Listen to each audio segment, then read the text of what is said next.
Solidità e plasticità potrebbero sembrare due termini in contraddizione, sono invece due imperativi della sciata moderna e dalla qualità della loro integrazione dipende l'efficacia e la versatilità della sciata.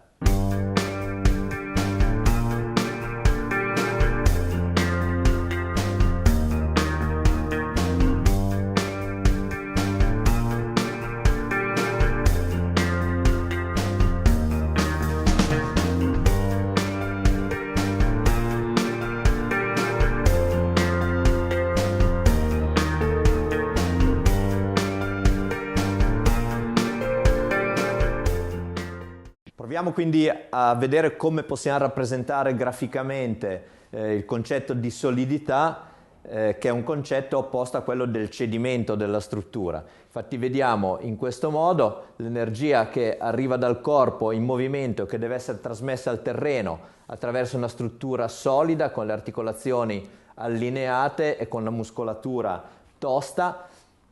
a differenza invece di una situazione in cui si disarticola un po' la struttura facendola cedere, collassare, per cui non c'è una trasmissione di energia veramente come dovrebbe avvenire verso il terreno. Quindi la situazione giusta è questa, la situazione sbagliata è questa qua.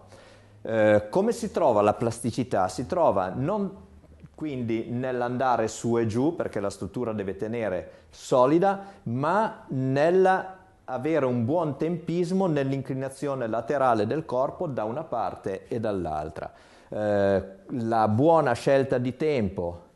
in questo movimento laterale è quella che conferisce dinamicità e plasticità alla sciata. Andiamo a vedere adesso una discesa di Davide Cervini in testa, seguito da Simone Eidalin. E qua possiamo vedere che in una curva corta, che una volta si eseguiva con dei grandi piegamenti e distensioni, invece c'è una compattezza assoluta, lo si vede anche nel passaggio qui di fianco e lo vedremo ancora meglio nella fase a rallentatore. Ecco, vediamo che non ci sono accorciamenti e allungamenti esagerati delle gambe, c'è un assetto piuttosto costante, quindi quando lo sci va a dare carico sul terreno, la muscolatura ha una contrazione forte, graduale e anche sensibile,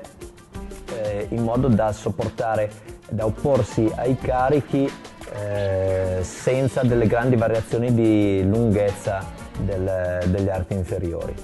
Vediamo qua un'azione molto plastica dei due, ora è Simone Eidalin davanti e vediamo che anche qui non ci sono delle grandi escursioni in alto e in basso intesi come distensione e piegamenti, ma c'è una buona scelta di tempo nel passare da un'inclinazione all'altra e da un assetto compatto in fase di carico in una curva per poi liberarsi e andare ad un assetto compatto nella curva opposta. E qua lo vediamo a velocità ancora più elevate su una curva un pochino più ampia nell'interpretazione di Davide Cervini.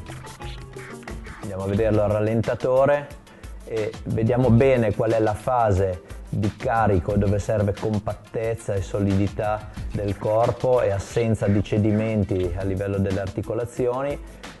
e come anche la scelta di tempo nel venir via da un appoggio e liberare il corpo verso la curva successiva sia quella che determina proprio la plasticità con questo